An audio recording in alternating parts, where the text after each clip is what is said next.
Shalom, I'm Kaya from GMS Camp here in Phoenix, Arizona. First, I want to say is all praises to Yahweh, Bahashem Yahweh Shai, Bahashem Rahachadash. Also, I want to say double honors to the elders and apostles that taught us this truth, according to 1 Timothy chapter 5, verse 17. Double honors to those elders and apostles out there. I want to say shalom to the Akwath and the Akim that are out there listening. Today, what we're going to go into is birthright, not stolen. Now, many people in Christianity and many people in different places have a belief that Esau and Jacob, this is what we're going to go back to into the past for a little bit. And the reason why we're going to talk about it, so you can understand what kingdom you're in right now. So just to make it quick, Esau and Jacob, the two brothers, remember they were twins. They were fraternal, fraternal twins. They were not biological, means one was this color, one was another. So let's get past that. So what we're about to go into is Genesis chapter 27, verse 38 and 39, and let's see what it says. And remember, what we're going into is the blessings. That's what we're about to go into, so to make you understand the kingdom that we're in right now, the timeline, and the kingdom, whose kingdom we're in right now. That's Genesis chapter 27, verse 38 and 39. And Esau said unto his father, Hast thou but one blessing, my father? Bless me, even me also, O my father. And Esau lifted up his voice and wept.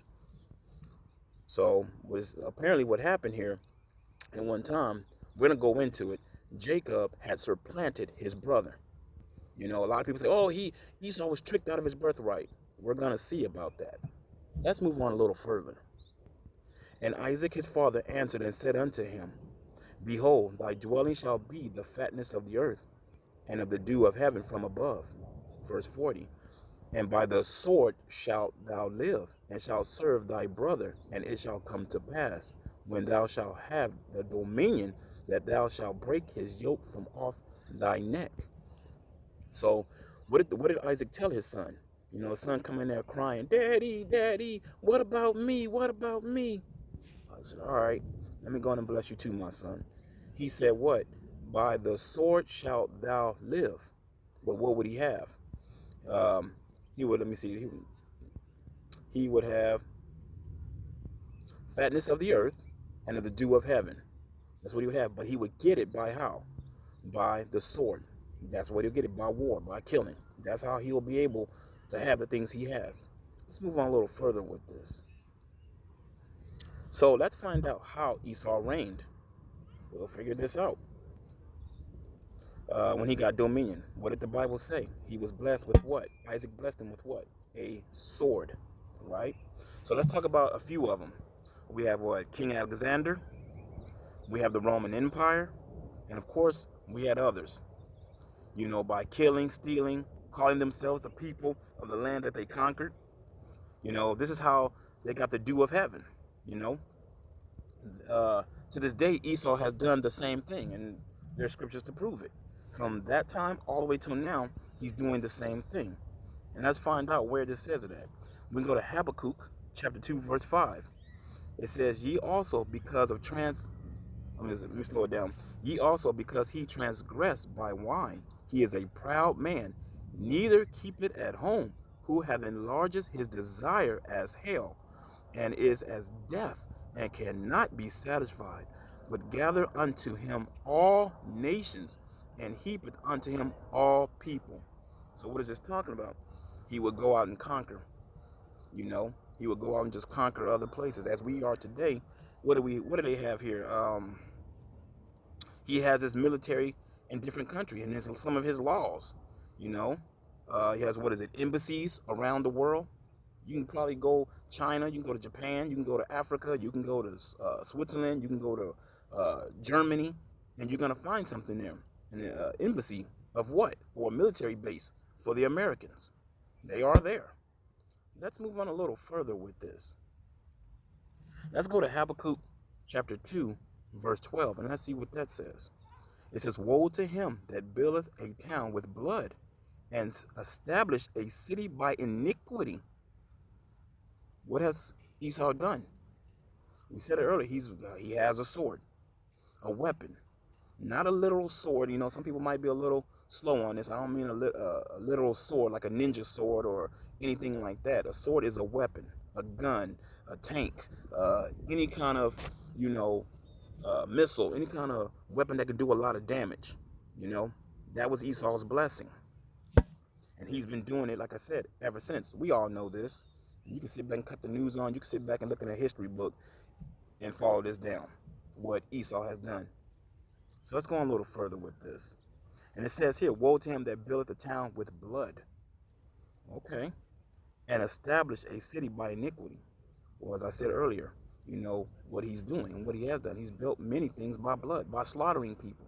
Remember when I said that they would slaughter people of different countries and then call themselves those people? That's what they do. Even, now today. Are they not slaughtering? Don't the military go out and shoot and kill? Didn't somebody, I think yesterday just got killed in, I don't know if it was Iran or one of them places over there? And it's about to be war. War's about to kick off, which is a good thing. We're ready to go home. We're ready to get the hell up out of here. So let's move a little further with this. We're going to go into something Esau didn't think about. We're going to go to some scriptures that Esau apparently forgot or don't even want to acknowledge. Let's go to Romans chapter 9, verse 11. Let's see what Yahweh says. For the children being not yet born, neither having done any good or evil, that the purpose of God according to election might stand, not of works, but of him that calleth. It was said unto her, the elder shall serve the younger, as it is written, Jacob have I loved, but Esau have I hated. So what does it say here? Before they did anything, before all this even happened, them two growing up, and we're going to go into that and what happened. Jacob was already chosen. Esau was already hated. And remember, neither one of them had did nothing wrong. They were children. They were infants. They were babies. They were probably in the womb still. So a selection had already been chosen. Or someone was already been chosen. Jacob, Israel, Yasharallah. Let's move on a little further with this. And for any of those that feel some kind of way about this, go to Romans chapter 9, verse 21, and let's see what that says. Have not the potter power over the clay of the same lump, to make one vessel unto honor and another unto dishonor?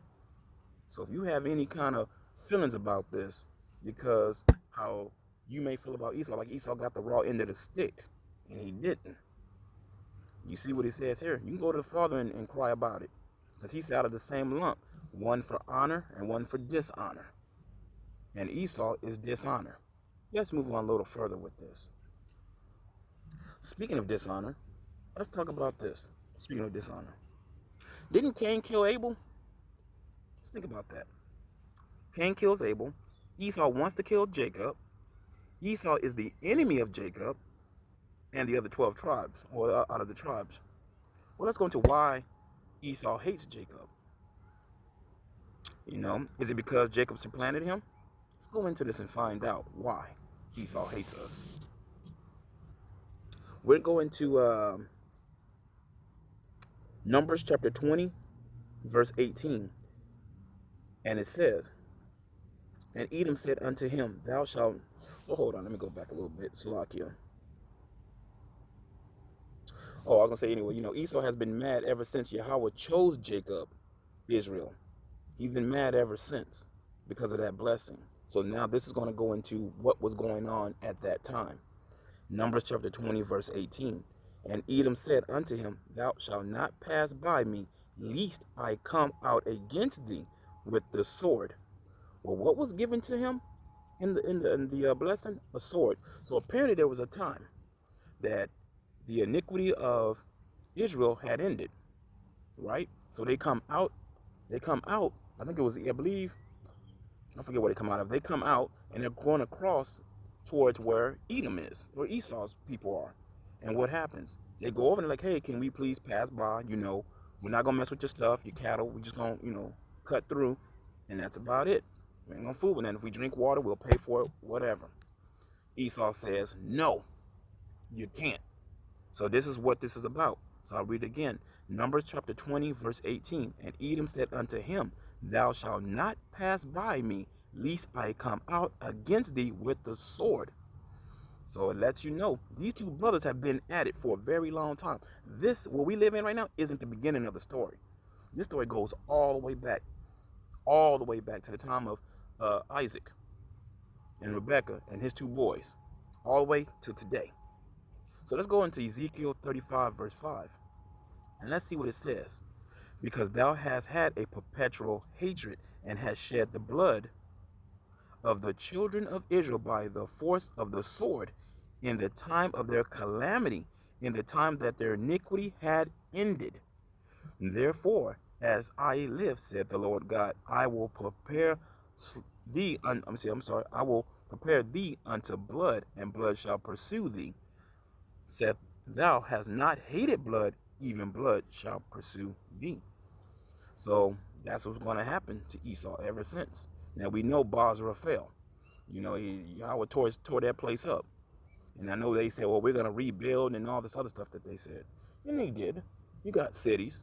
You got all kind of stuff. You know, you had your Roman Empire and all that stuff from the past. Even down to today. We live in, a.k.a. Babylon the Great. The harlot, the daughter, Babylon. They built cities just as said they would do.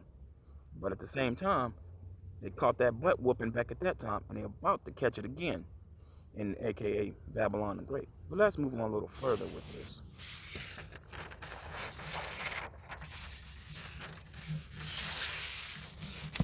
I might have to make a part 2. I'm almost out of time, look like. Maybe. So remember when I was saying earlier, you know what? Salaki, let me make another video because this might end up, going off. All the time, I mean.